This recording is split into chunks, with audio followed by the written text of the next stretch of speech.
Buenas noches a todos. En primer lugar, al equipo técnico que me acompaña en estas clases em, de distancia, a los amigos que nos escuchan y con un placer muy grande porque esta noche es una noche especial, eh, muy singular. Em, por eso, antes de entrar en el tema, tengo que explicar por qué razón nos vamos a ocupar de las tres revoluciones importantes que ocurrieron en el siglo, XVIII, antes de la independencia del continente, antes de nuestra independencia y la de México y la de Chile, etcétera. Les quiero contar un poco por una razón. Eh, un siglo atrás, en el momento que estaba de presidente Leguía, la preocupación y la manera de festejar el centenario fue muy distinto de lo que debemos hacer ahora. En ese momento había pasado un siglo solamente de nuestra independencia y cada país, cada nación se ocupaba de esa manera como se tomaron distancia, ¿no es cierto?, del imperio español. Pero las cosas han cambiado. Por esto que cambia el paradigma de una ciencia. Paradigma quiere decir una convención, un acuerdo de la academia para estudiar los fenómenos de todo orden, eh, y eso se ha modificado. Estamos viviendo el mundo de la mundialización y tenemos que pensar también en nuestra nación, nuestra patria, pero qué cosas pasan en el mundo. Yo no me di cuenta mucho de esto, porque em, la forma de acercarme a la historia eh, es la de cuando estuve de estudiante en San Marcos hace un buen tiempo, pero también la historia ha cambiado. No ha cambiado la importancia de la guerra de Ayacucho, la- la- la intervención de San Martín o de Bolívar, no, no, no, nada de eso. Solamente que me di cuenta de algo de casualidad. Les quiero contar por eso la importancia que tiene esta modificación, que no es tan grande, sino ensanchado el tema, como lo verán. Cuando estuve un momento en México, no por el tema de la independencia, sino porque había decidido trabajar un libro que intervenía México y Perú, de comparación entre ambas sociedades. Y lógicamente tuve que ir a México a comprar libros, libros de los mexicanos. ¿Quién sabe mejor qué es México si lo no los mexicanos mismos, ¿no? Los especialistas, mis colegas en ese campo. ¿Quién sabe mejor del Perú que los peruanos, ¿no es cierto? Y de pronto me encontré que estaban festejando su independencia, que había ocurrido en 1808 y que fue aplastada por las fuerzas más bien realistas.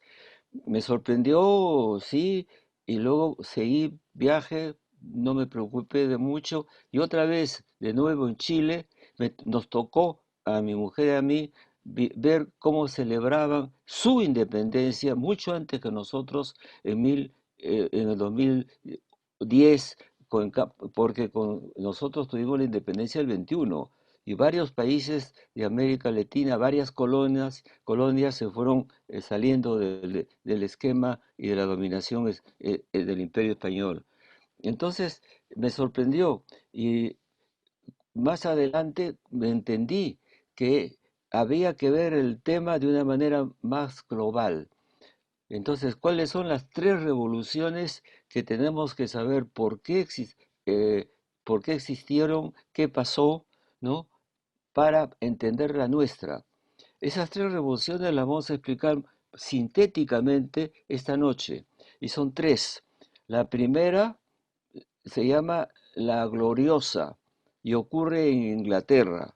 Eh, es el momento que por primera vez se establece una monarquía después de una serie de conflictos y guerras que explicaré.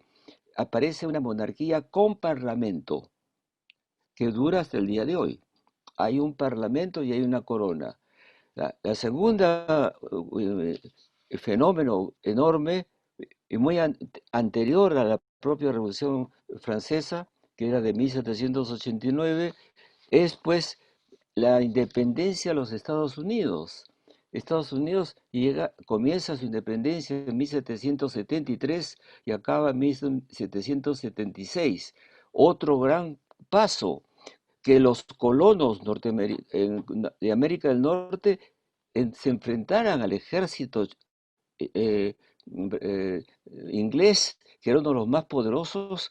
Es una historia extraordinaria que afectó enormemente al mundo colonial hispánico. Bolívar admiraba a Washington y nos dio la idea de que esto podía ocurrir.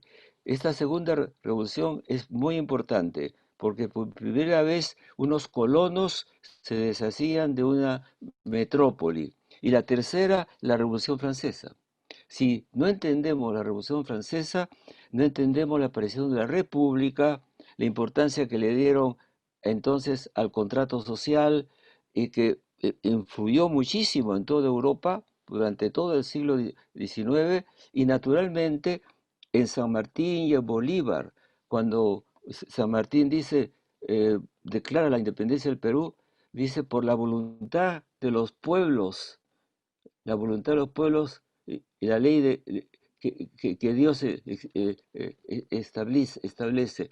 La palabra de la voluntad del pueblo es de Rousseau, el filósofo que pensó en un cambio enorme en la monarquía francesa.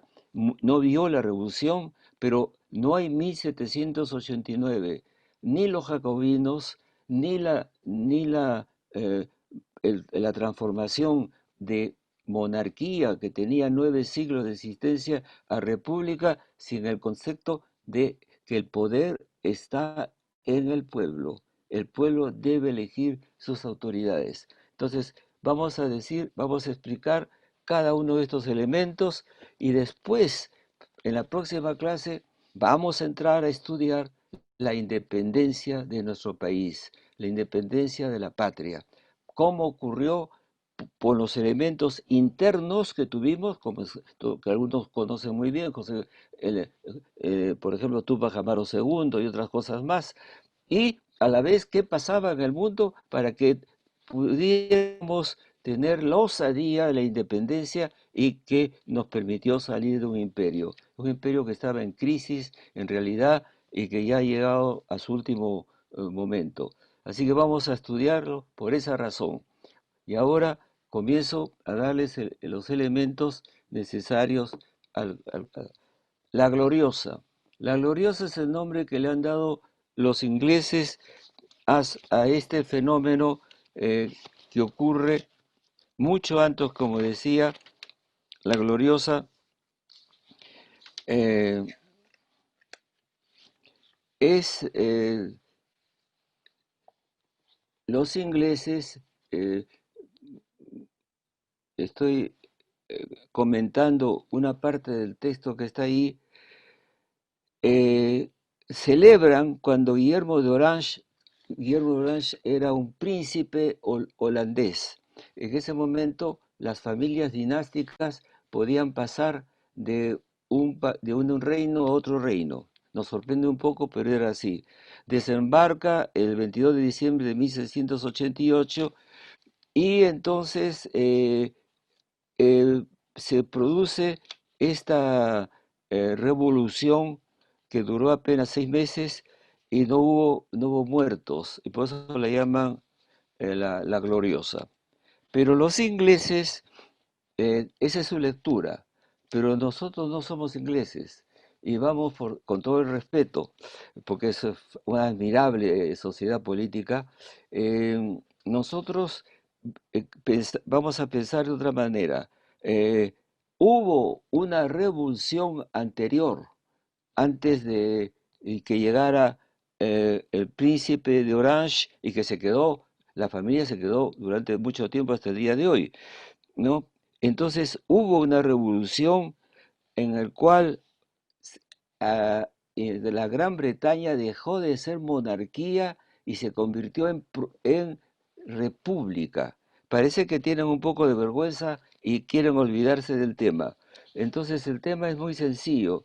Eh, Ocurre que para entrar a esa revolución moderna, antes que fuera tan pacífica, eh, había ocurrido algo tremendo en Inglaterra. Eh, el parlamento que tenían formado por nobles, ¿no? Recibe un pedido de Carlos I. El pedido era que quería hacer la guerra a Francia y les pedía una, eh, en ese caso, voy a explicar por qué viene Cromwell y quién es Cromwell. Entonces, ¿por qué necesitaba reunir los, los, los Tories, los señores y el pueblo para pedirles, esa era la forma legal, impuestos más altos? Entonces el pueblo y los nobles lo rechazaron. Entonces Carlos I cometió un error gigantesco. La política es así, la historia es así. Disolvió el Parlamento, pero el Parlamento estaba compuesto por un tipo de gentes muy particulares. Los voy a explicar porque eh, lo- en las épocas cambian las cosas, ¿no? Nosotros hoy día podríamos pensar en un noble y en un burgués que tiene una empresa industrial, por ejemplo, y a un militar. En esa época se juntaban los oficios, las personas. Los que estaban en ese parlamento, en primer lugar, eran protestantes, y los protestantes que tenían mayoría eran gentes muy puritanas, muy dadas al trabajo, y eran a la vez militares, hombres de negocio, con la lógica del capitalismo y del orden, y luego protestaron y de ninguna manera aceptaron que se pudiera desaparecer el Parlamento. Entonces ellos se montaron un ejército. Era la primera vez en Europa que aparecía un ejército que no fuera del reino oficial, sino pagado por la burguesía con dinero, y salió extraordinariamente organizado, además de la fe que tenían. Dieron saltos enormes en su manera de ver las cosas, y se llamaban los niveladores. No les importaba que uno tuviera más riqueza que otro, había que nivelarse. Y luego estaban contra el despotismo. Ese despotismo era lo que se llamaba en ese momento en Europa las monarquías absolutistas. ¿Y qué cosa quiere decir una monarquía absolutista? Y perdón por explicar tema por tema, porque así tiene que transmitirse lo que uno conoce y con lo que ustedes están escuchando acaso por primera vez. Los reyes absolutistas, todo tiene una lógica. Eran absolutistas en Austria, en Alemania, en Francia, porque tenía que haber una sola voz que mandara. ¿Por qué? Porque los nobles eran terriblemente gentes que hacían todo el tiempo complot contra el rey, los reyes, porque ellos también tenían dinastías, eran familias de nobleza que podían desembarcar un rey en cualquier momento. Y entonces comenzaron a funcionar esas sociedades a partir de un poder muy fuerte, pero por supuesto el poder fuerte exagera. Entonces, en ese momento, al decirle no, no significaba que se disolvía. Y al revés, formaron un ejército muy poderoso, y aquí aparece una figura extraordinaria de revolucionario que es a la vez militar, hombre de negocios y de una nueva política, y se llama Cromwell. Cromwell es un puritano, un notable, un conde de Sec, porque era un favorito de un rey anterior, y entonces estaba entre las familias más potentes, y Cromwell era un puritano. Había un problema en Europa, por todas partes, de las guerras de religión entre católicos y protestantes, y comenzó Inglaterra a rechazar a los católicos, porque también el papado era muy fuerte y se metía en la vida de los imperios, pero tampoco tomaron una escuela, una religión de protestantes solamente, sino inventaron lo que es hasta el día de hoy la religión anglicana.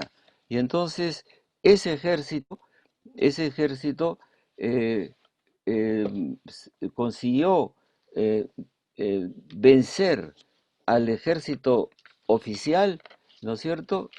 Porque habían establecido las lógicas de los hombres de negocios y era crear un ejército moderno disciplinado con salarios pagos de soldados y oficiales, y con eso que es normal en nuestro país, en cualquier país, entrenamiento de los soldados. No eran personas que habían vivido toda su vida formándose como para las milicias, como eran los aristócratas, sino gentes corrientes, pero que habían aprendido la guerra. El resultado es que vencen, toman a Carlos I y por primera vez en Europa y en historia le dan la muerte. Entonces es muerto Carlos I y luego Cromwell eh, castiga a Escocia que está al lado porque había otro rey más, Carlos II, y lo habían nombrado. Y entonces interviene a Escocia y establece una ley de navegación. Estoy contando los éxitos que tuvieron con Cromwell en la república que formó. Esa república le llaman a Cromwell los ingleses también el inglés de Dios, este revolucionario puritano. Sus soldados le llamaban cabezas redondas porque tenían unos cascos que se ponían y eran pues, como digo, feroces fanáticos del protestantismo. Iban al combate cantando canciones bíblicas, ¿no es cierto? Y entonces estos puritanos eran muy buenos soldados, invadieron Escocia, la saquearon, la incorporaron y crearon en Gran Bretaña una flota de 77 barcos con los cuales intervinieron Holanda. ¿Para qué? Para impedir que Holanda estuviera negociando con las colonias de América del Norte, con las 13 colonias. Entonces, Inglaterra se vuelve uno de los países más ricos del mundo, domina el mar, ¿no? Y el Parlamento fomenta el comercio y la industria. Hay una democracia parlamentaria en el momento que hay dos posibilidades. Carlos II decide pues renunciar. Viene otro noble, Jacobo II, que dice que se va pacíficamente y no quiere tomar ninguna medida política ni nada. Y entonces Guillermo de Orange acepta dos cosas. Primero, el derecho del Parlamento a ser autónomo.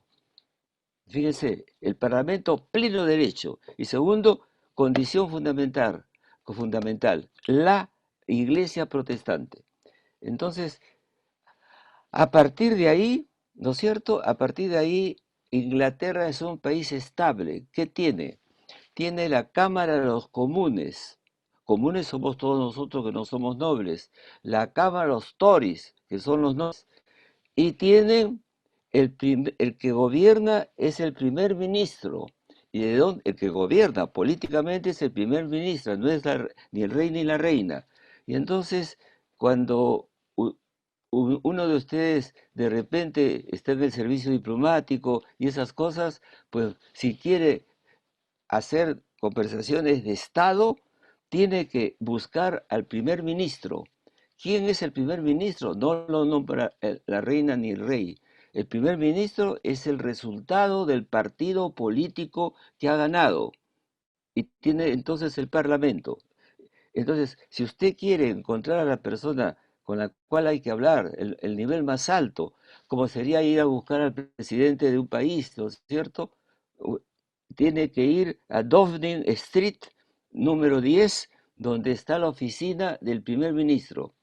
Pero como son muy pragmáticos los anglosajones, esa oficina es donde se tiene que ir cuando se tiene que hacer algo diplomático, de negocios o lo que fuera. Pero la reina tiene un lugar, pero no está en ese sitio, está en otro, siempre muy protegida. Y si quiere, lo que es interesante y asombroso, hace siglos que tienen el Palacio de Westminster. ¿Qué es el Palacio de Westminster? El Palacio de Westminster es donde está el Parlamento y el primer ministro está en otro lugar, pero se puede ir a pie, aunque haya automóviles o lo que fuera. Y ese Westminster tiene la cámara alta y la cámara baja. 1000 salas para que entre todo, bibliotecas, restaurantes, gimnasios. De tal manera que ya saben ustedes que eso es equilibrado. Cuando, cuando yo a mí me pregunté a un inglés, porque alguna vez me invitaron a, a dar clases en Oxford, además de dar clases en un corto plazo, aproveché para ir a escuchar a los profesores de Oxford. Y les pregunté, ¿para qué tienen ustedes un rey y una reina que casi no interviene? Y la respuesta me dijeron, para no tener como ustedes golpes de Estado. ¿Qué quiere decir esto? Pongamos que X es un primer ministro, pero el pueblo está enojado, ha caído mal, no les parece. La reina va a tomar té con el primer ministro y le dice, hijito, me parece que el pueblo está descontento. Así que termina esto y declara elecciones de nuevo. ¿Saben que eso no tiene constitución? Son las costumbres, las maneras de gentleman. Uno se conversa, no tiene ningún papel y no se puede mentir. Entonces el pobre primer ministro declara al día siguiente la fecha de elecciones y se va. Y la reina se regresa porque así interviene solo en caso de dificultad. Eso significa que en casos de urgencia interviene, en casos de guerra, en convenios económicos grandes con otro país, los reyes pueden decir, no me parece, y así es como es. Eh, Pequeña anécdota que voy a contar. Cuando estaba en París, eh, trabajando y estudiando, trabajo era investigación, por lo cual me habían llamado, y además a la vez estudiaba. Y ahí a la torre, que era amigo mío, yo era amigo suyo, cuando se iba a Suecia paraba en París, me llamaba por teléfono y conversábamos. Me dijo, Hugo, anda a Londres, está cerquita. Entonces, anda a Londres y ve cómo funciona. Y fui pues, y fui a la Cámara de los Comunes. ¿Saben cómo son las votaciones? Cuando han debatido mucho, los que, los que están en contra salen por una puerta, por los que están a favor salen por la otra. Y como son gentlemen, cuentan, cuentan y dicen, ganó el del otro lado y vuelven a entrar. O sea, no se mienten a sí mismos. Son 600 o más representantes. No están todos, no deben estar todos, porque deben estar en contacto con su público, con sus ciudadanos. Inglaterra es pequeña, hay ferrocarriles por todas partes, carreteras, y se van a las provincias a su town. El town es el sitio que ellos representan. Es como si yo soy senador de Chiclayo, tengo que ir ahí a cada rato a mi oficina a ver qué me dicen los chiclayanos. Nosotros al revés, no quieren que vayan a otro sitio, se queden ahí. No, entonces eso así funciona de hace tiempo a base de un acuerdo de gentlemen y no tanto del papel y la constitución. Hacen muy pocas leyes, eso que es extraordinario, porque le dan vuelta a cada ley porque cada ley realmente va a ser ley, no como nosotros que hacemos centenares de leyes y que no las aceptamos ni las cumplimos nunca. Me entusiasma mucho Inglaterra, de manera que voy a dejar Inglaterra de paso. Entonces vamos a pasar a los Estados Unidos. Para los Estados Unidos eh, es lo que la independencia americana tiene un comienzo muy especial. Hay tres cosas que hay que ver en el tema. En primer lugar, cómo era la colonia inglesa en las 13 famosas colonias. La segunda, eh, cómo pudieron vencer el poderoso ejército que tenía Inglaterra, el mejor del mundo. Entonces, ¿cómo podían salir de eso? ¿Y qué cosa fue la herencia colonial? Que fueran muy distintas. Vamos a decir lo siguiente, las colonias inglesas que estaban al este de América del Norte eran más bien pobres, y los que eran ricos eran las colonias de México y Perú. No tenían ellos abundancia de población indígena, se mantenían en un lugar muy, mm, muy puritano de trabajos, pero no buscaban la población indígena para dominarla, por dos razones. Porque ellos iban, como después vino con la migración enormemente, gentes que iban a trabajar con su propia mano. Y además los indígenas de América del Norte eran nómades, no eran la población sedentaria que había en México y Perú. El campesino que le cae encima un poder no se va a ir con la tierra, pues se tiene que quedar. Entonces, lo que es importante aquí entender que para comenzar, no había virreyes. Los ingleses no gastaban tanto en la administración y daban para eso un grado muy alto de autonomía a los colonos que estaban ahí, en mayoría de ellos ingleses. Entonces no se gastaban en oidores y funcionarios como pasaba en el Perú. Estaban, por lo tanto, estoy diciendo lo importante, es que estaban acostumbrados a tener autonomía. Bolívar lo dijo en un momento, nosotros los criollos salimos a la independencia, pero no teníamos ninguna experiencia de cómo gestionar un país. Y porque no nos habían dado el espacio en la colonia peruana de que la gente tuvieran cargos públicos. Con las justas teníamos en el periodo colonial los oidores, que eran jueces, nada más. Y además tenía mucho cuidado que no hubiera demasiado criollo. Entonces ese es un elemento primero, en primer lugar. Segundo, ¿por qué se atrevieron a pasar a la acción? Por la sencilla razón que había aumentado la población. Habían pasado de 1 millón de personas a 2 millones de personas.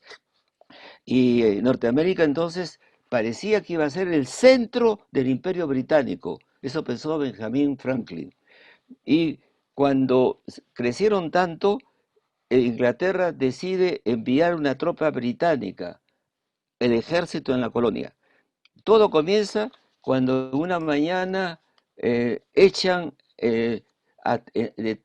toman en Boston un, un acto de protesta por los impuestos y echan una carga de té de que había en 3 barcos. Ahí comienza la primera gesto revolucionario.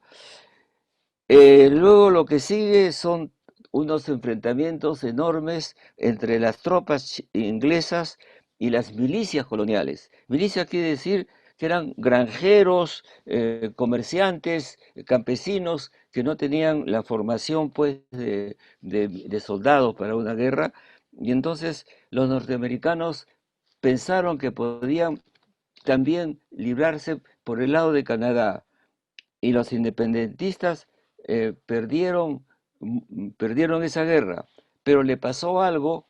Voy explicando por qué perdieron la guerra los ingleses.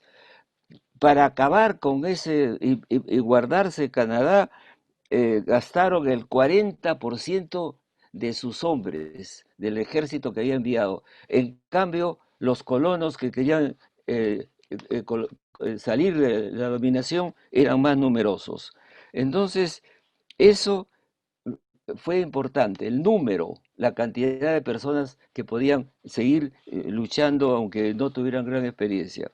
Luego hubo, que es muy importante, pensadores excepcionales. Uno de ellos, Thomas Paine, inglés, ¿no? Que escribió una cosa corta, de nuevo el pragmatismo de los ingleses, 50 páginas, nada más, y con una idea del Commonwealth, el sentido común. El Commonwealth venía a ser esa institución que podía ir a crear otra sociedad. Y luego, en 1776, hay el primer congreso con citas bíblicas. Entonces acá, ya les he dicho, si quieren conocer a fondo quiénes fueron los pensadores de la independencia, como nuestros pensadores, Tomás Paine. Y luego Thomas Jefferson. Jefferson también es otro genio extraordinario y que considera que su revolución no es solamente de los colonos ingleses en América del Norte, sino a favor de todos los colonos y víctimas de una tiranía. Es una filosofía de la emancipación. Las personas estaban luchando por todos los pueblos dominados las metrópolis. Entonces, tenían un ejército adiestrado, pero de artesanos, repito, frente a la maquinaria bélica británica. Bueno, tenían una ventaja, tenían el número de gente, conocían el terreno y estaban acostumbrados a las armas por los indios, pero había deserciones.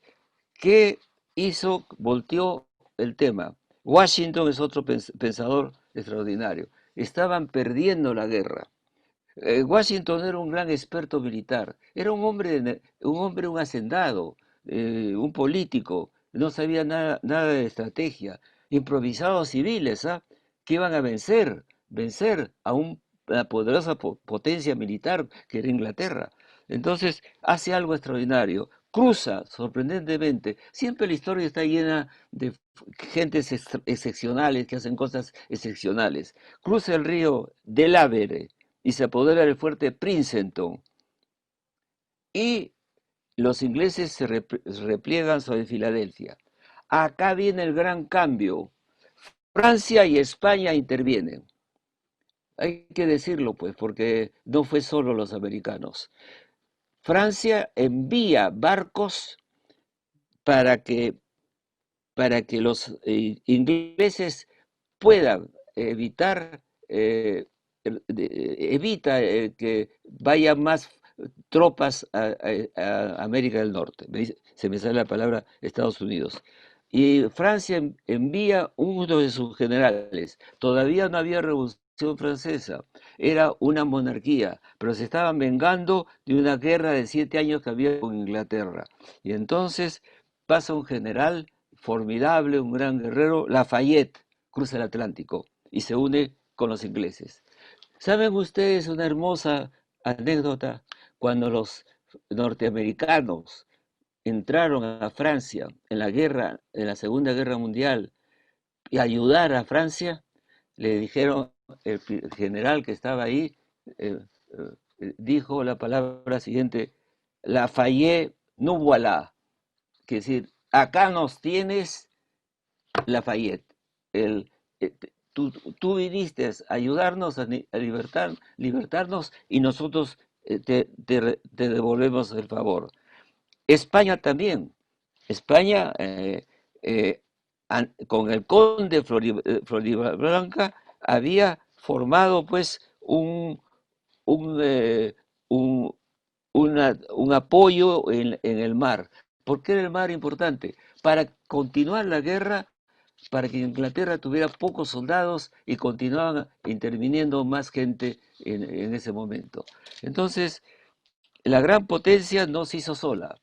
acá hay otro elemento más importante.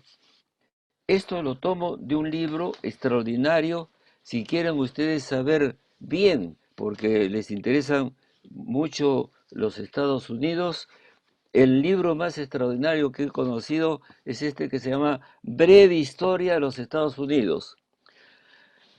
Está en el fondo Económico de México. Alan Nevins hace una explicación extraordinaria sobre este tema, que es el tema de la población. Eh, para él, lo que ocurrió es lo siguiente: apareció un pueblo nuevo. ¿A qué se está refiriendo? A las inmigraciones. Después de los ingleses comenzaron a llegar alemanes, franceses, holandeses. ¿Por qué razón dejaban Europa? Porque Europa estaba en una guerra permanente entre protestantes y católicos. El, el acuerdo que funda Estados Unidos es: todos los que están acá tienen el derecho a tener la religión que parezca. No hay religión oficial. Estaban tomando distancia de Europa. Y a diferencia de nosotros, que éramos una continuación de España, sí, continuación de España. ¿Qué nombre tenía México? México colonial. Nueva España. ¿Y cómo se llamaba el Perú?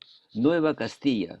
Reproducíamos España y allá era crear algo nuevo en un país de nueva tierra y un país rico y poco poblado. ¿Qué encontraron esos colonos? Algo extraordinario, que no se va a repetir hasta que lleguemos a algún planeta y comencemos a colonizarlo. Un continente casi vacío, riquísimo, con ríos, con zonas para la agricultura. Es decir, los Estados Unidos es un continente. Entonces, en ese momento, todos los otros, todas estas sangres de holandeses, franceses, tomaban distancia del continente. Y esa es la herencia colonial. Construyen una nación, al punto que en 1835 un pensador que escribió un libro formidable, Tocqueville, un noble francés ya de la época que ya no había nobleza, va a estudiar América. Es su gran libro, lo conocemos todos, pues se llama La democracia en América. Tenía curiosidad en 1835 de cómo funcionaba esa sociedad de migrantes que estaban en América del Norte. 1835, acababa muy poco de arrancar, no era una potencia todavía los Estados Unidos. La conquista del Far West no se había hecho todavía, porque fue del lado Atlántico hacia el lado del Pacífico. eh, para, para realmente para el mal de los indígenas que estaban ahí también, que fueron desapareciendo. ¿Y qué ve que le sorprende? Ve una democracia en el pueblo. Todos los emigrantes se trataban de iguales. Y él dijo: Nunca habrá una aristocracia, menos mal". Y entonces comenzó el demos, la democracia de abajo para arriba, y eran iguales todos, y todos tenían pues la ilusión de esa tierra nueva, ¿no? De esa tierra nueva en la que iban tomándola de a pocos y que estaban permitidos tener. Entonces, ese pueblo nuevo, tres cuartas partes eran en un momento coloniales ingleses, pero después no, una nacionalidad. Desarrollaron antes del desarrollo, desarrollaron nacionalidad. Nosotros no hemos desarrollado la nacionalidad. Entonces, no somos una nación y nos hemos preocupado que el desarrollo es económico. No, no, no, no. Es otra cosa. ¿Qué tenían? En primer lugar, territorio, igualdad y la frontera. Guarden el concepto de frontera. La frontera la fueron poniendo todo el tiempo, es la meta de los americanos.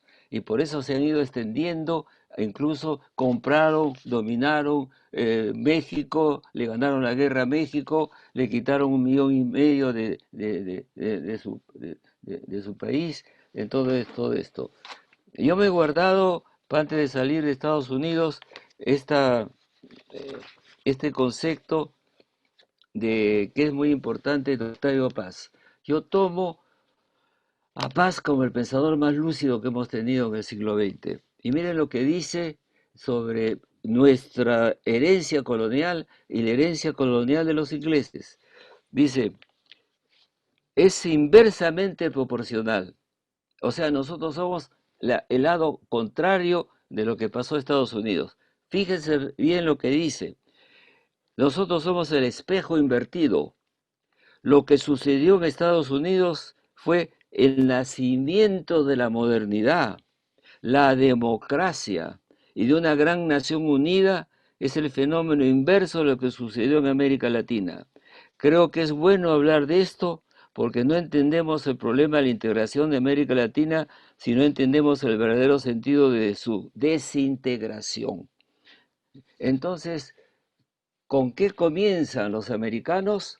Con algo que nosotros no hemos podido ni siquiera llegar, la importancia del individuo, la igualdad de la sociedad, el interés por la ciencia y el conocimiento, entonces, y el respeto a la ley.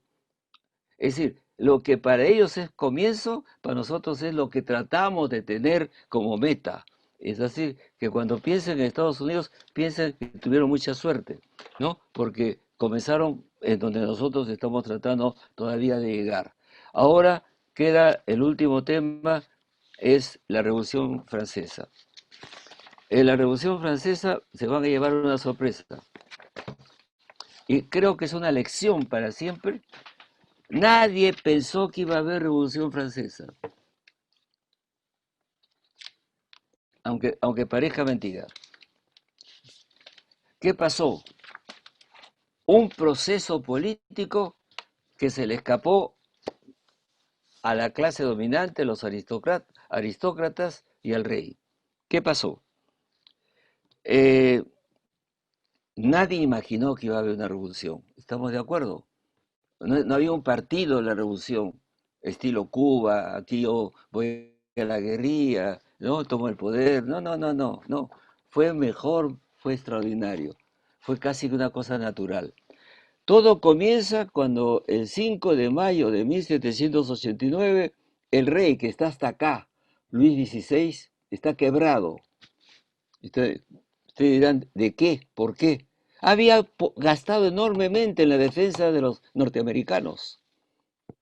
Llama, ¿y qué hace un rey? Tenía que hacer llamar a los franceses en sus diversos sistemas de vida, tenía que llamarlos a lo que se llamaba estados generales. ¿Qué es un estado general? Había nobles, luego había la iglesia, había los plebeyos, ¿no? Entre ellos campesinos, artesanos, etcétera, y burgueses ya. Los burgueses tenían dinero, comenzaban a crecer, pero no eran nobles. ¿Los llama para qué? Era la ley. Para los estados generales, pedirles el permiso para poder tener eh, mayores impuestos. Entonces era la crisis económica del Reino de Francia, que lo llama. ¿A dónde? A Versalles. Cada estado tenía sus representantes. ¿Qué ocurrió?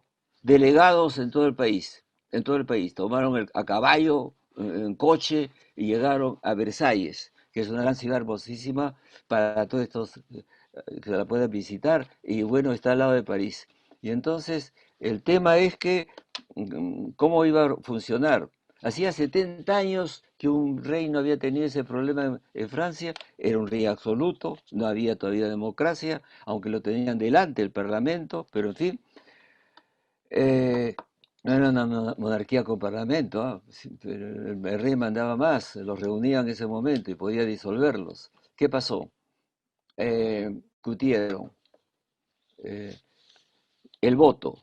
Cuando había pasado mucho tiempo, repito, 70, y se dieron cuenta que ya no eran tampoco los plebeyos, el estado bajo, ¿m? Eh, habían crecido, eran el 60% de 1.600 delegados sobre 1.000 delegados. Entonces, los nobles y la iglesia no iban a ganar las elecciones y pidieron voto por Estado, voto por estamento, ¿de acuerdo? Votan los plebeyos, vota la iglesia y votamos nosotros. Los burgueses y los que habían estudiado ya universidades dijeron, de ninguna manera, voto personal, ganaban ellos.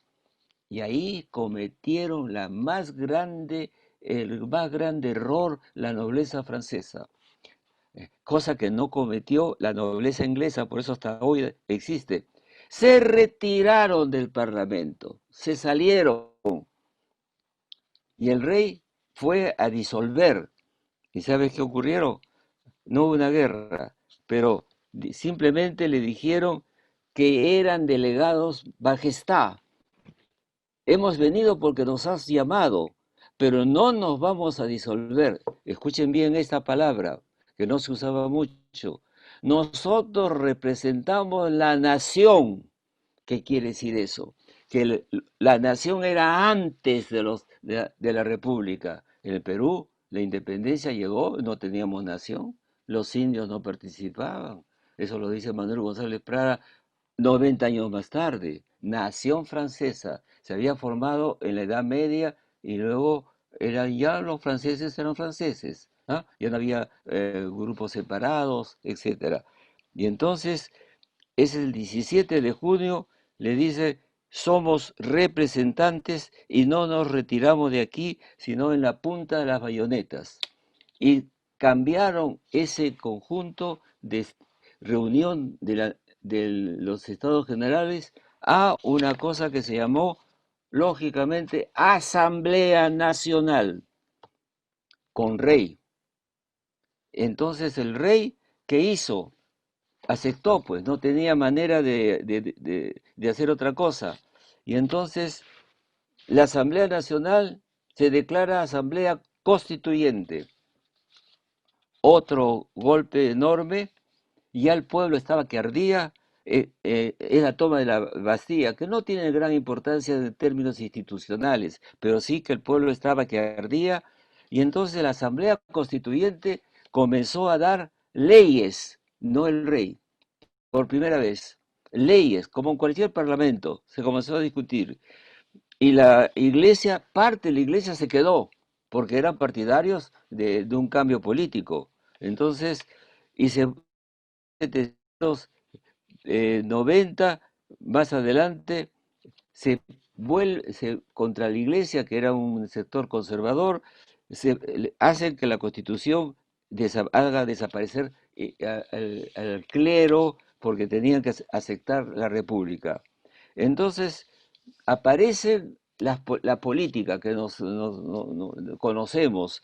No había partidos políticos, pero había tendencias, había monárquicos a la manera inglesa, otros eran constitucionalistas, había extrema izquierda. ¿Saben por qué se llaman extrema izquierda? Porque se sentaron a la izquierda y de ahí se dice extrema izquierda. Y había, luego, les llamaban según cómo se reunían. Por ejemplo, los jacobinos. Los jacobinos eran los más radicales, ¿no? Ahí estaba Robespierre entre ellos. Y bueno, ¿por qué jacobino? Porque era una iglesia que estaba vacía y donde se reunían para discutir. La Asamblea Constituyente declara en un momento determinado, en 1791, por primera vez, declara que no hay el derecho al feudo. O sea, esto es como cuando Velasco intervino en las haciendas. Al no haber derecho al feudo, los nobles dejaban de tener pues completamente una tierra, un lugar.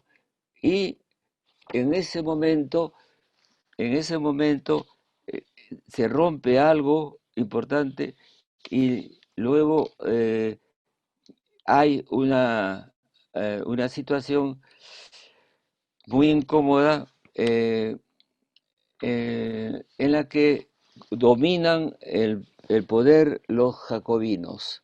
Entonces es un periodo difícil, hay una revolución popular y algo que decirles que no lo dicen muchas gentes, sobre todo las izquierdas, los marxistas, que si quedan marxistas todavía, pues simplemente nunca se habla que hubo elecciones populares.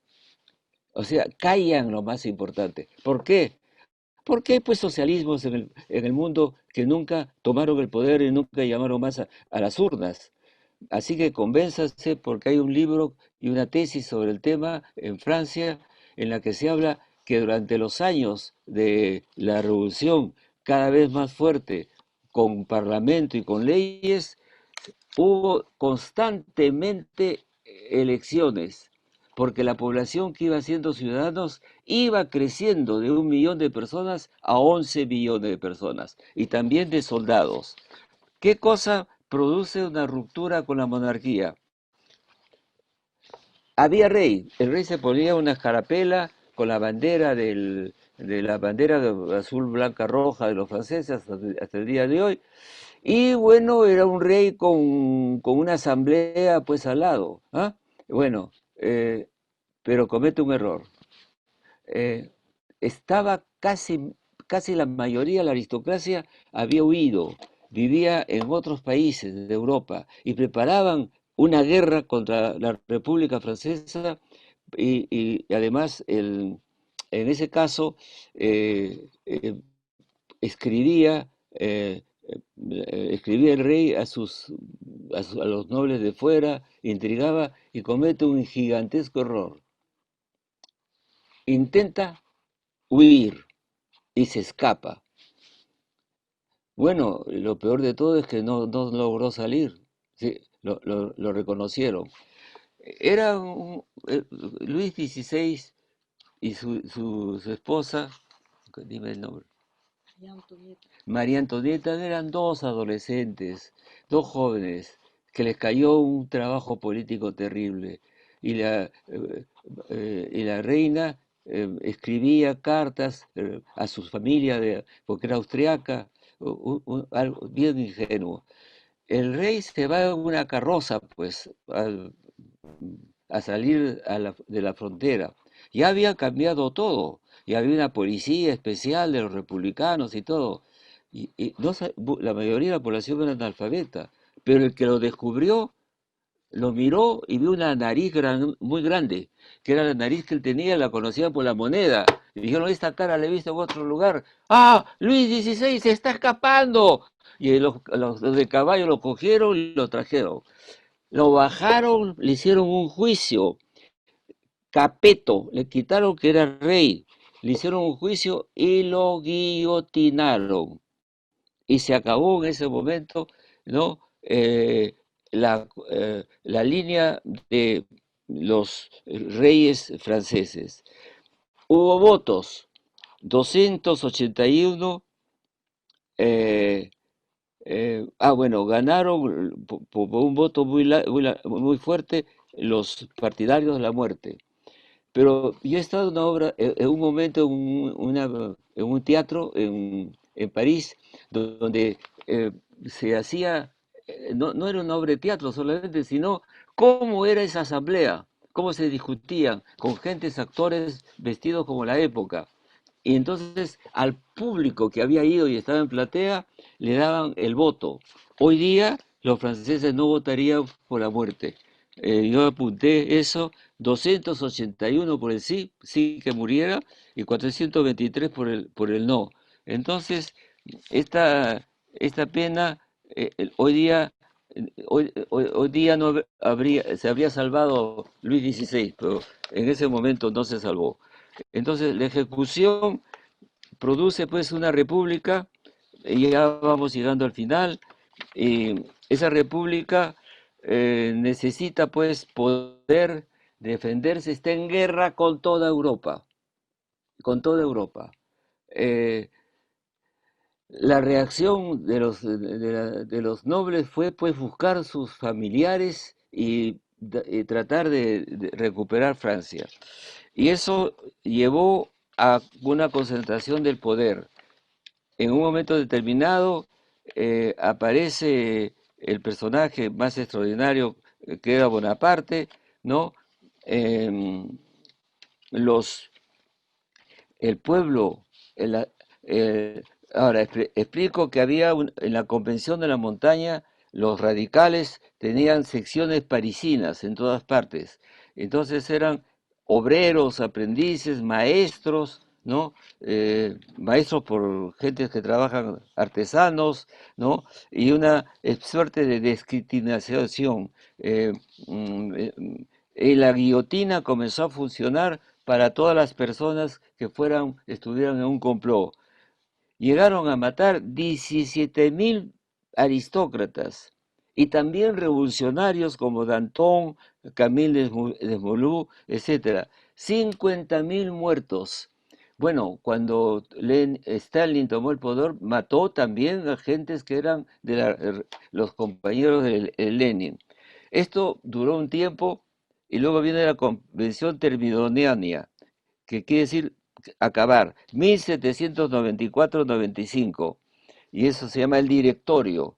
Ya eh, no vuelve una monarquía. Y el 18 Brumario, Napoleón intenta un golpe de Estado y falla. Vienen las guerras napoleónicas. Necesitaban generales.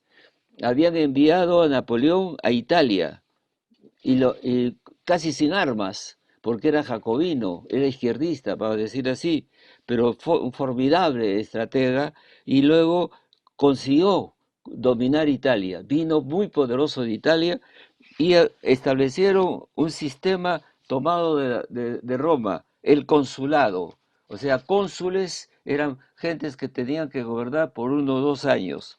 Pero Bonaparte, acá hay una discusión. Algunos han pensado siempre que Bonaparte había sido un ambicioso, una persona que se había envanecido y que quiso ser emperador. No, yo no creo eso, es al revés. Napoleón estaba enfrentando a un país que estaba acostumbrado a los reyes. Sí, 9 siglos. Imagínense, 3 siglos de colonia, nosotros todavía no nos limpiamos la colonia, 9 siglos. Entonces necesitaban un rey, un emperador. Y Napoleón se da cuenta que lo que le quedaba a él era lo siguiente, esa es una tesis mía. La tesis era que tarde o temprano Europa tenía que invadir Francia. Pero mientras había la guerra que él hacía fuera de Francia, en Europa, en otros países, hasta llegar a Rusia, por ejemplo, invadir España, que tiene que ver mucho con nuestra independencia, porque el momento que aparece la independencia es cuando España está invadido por Napoleón y tenía su propia guerra de independencia. Entonces Napoleón se da cuenta que necesita tiempo. ¿Para qué? Para que la gente comprenda que eran libres. Y entonces pasan 14 años de guerra permanente y ya la gente comenzaba a entender que si no estaban los nobles, por ejemplo, el campesino corriente podía ir a un bosque, cortar la leña, podía cazar animales y ya no querían el retorno de los Borbones que esperaban que se fuera Napoleón. De manera que fue una guerra para que luego eso permaneciera. Un momentito, cuidado con esto. No fue porque hacía la sudamericana, llegó y se quedó de emperador. Hubo un plebiscito, un plebiscito. Al pueblo se le pedía opiniones. No, la Revolución Francesa no era un grupo selecto. En Cuba no, era el pueblo. Y entonces ganó ese plebiscito porque el pueblo se dio cuenta que necesitaba un guerrero para que los defendiera. Y le dieron todo el poder a Napoleón I. Y entonces Napoleón, hay que pensar en eso. ¿Y qué pasó? ¿Inventaron el servicio militar obligatorio? No, eh, voluntario. ¿Quiénes fueron a los cuarteles los jóvenes hijos de campesinos porque no querían que volvieran pues los grandes feudales. Y entonces fue un ejército nuevo, moderno, primera vez que aparecía que no fuera de nobles. Y fueron derrotados los nobles hasta que un combate, Waterloo, fue tenía que haber algún momento que tenía que perder una batalla y era suficiente. Han comprendido entonces que el proceso que hubo fue un proceso para llegar a la República, una revolución que escapó de las manos del rey por un error gigantesco de querer de disuadir lo que no podía disuadir, fueron modificándose ellos y entonces tenemos que entender que eso ha sido un fenómeno pues importantísimo y acá les he puesto para que lo lean, ¿por qué se caen esas elecciones? Porque las derechas siempre han presentado a los jacobinos como terroristas. Es cierto que hubo un periodo corto de excesos y personas, pero las izquierdas en general marcadas por la toma del poder por Lenin el 17 en Rusia, callan este tema, puesto que las revoluciones marxistas tienen como meta quedarse en el poder y asustar al pueblo. Es increíble cómo manipulan la historia. Lo cierto es que los 11 años de sentimiento de República Francesa, las llamadas a las urnas, creciendo a favor de los representantes populares. O sea, cada vez que estaban al pueblo, estaban más a la izquierda. Entonces, ¿por qué eso es importante? Porque estamos diciendo la verdad de la historia. De la verdad de la historia, y la historia es que hubo elecciones al mismo tiempo que se fue volviendo más radical el sistema político.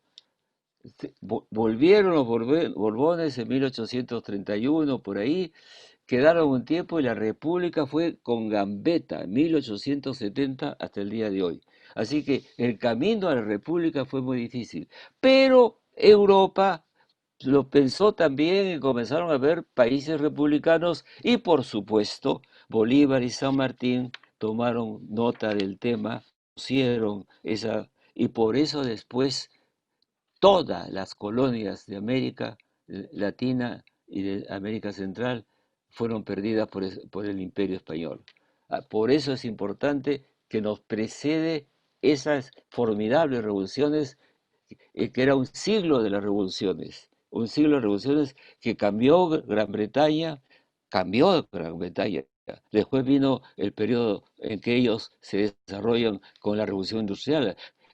Creó los Estados Unidos y creó la América nuestra, que es una América pues republicana. No hay acá revoluciones, no hay acá gobiernos. La conclusión es que fue un siglo de revoluciones, la norteamericana, la francesa y la hispanoamericana. Sepan ustedes que mis colegas europeos y norteamericanos nos han incluido. No consideran que lo nuestro solamente fue una independencia, fue una revolución también, importante. Entonces hay que pensarlo de esa manera, una ruptura, una profunda, ¿no es cierto? Y que se inspiraba también porque había otras sociedades que habían dado esos pasos para entrar a la modernidad. La modernidad es, pues, el pueblo existe, tiene que elegir sus representantes, sus élites, pero existen. Y el poder está en el pueblo y el poder cede el pueblo, le da poder. A mí me gusta la palabra diputado, eso de congresista, ¿no? Yo voy a un congreso de sociólogos, de lo que sea, pero no, diputado, o sea, al que se le da el poder. Se le da el poder para que te represente, ¿no es cierto? Y entonces, aquí no podemos entender la independencia nuestra si no hubiera ocurrido estas otras grandes independencias. Somos parte de la historia universal, somos parte de la especie humana.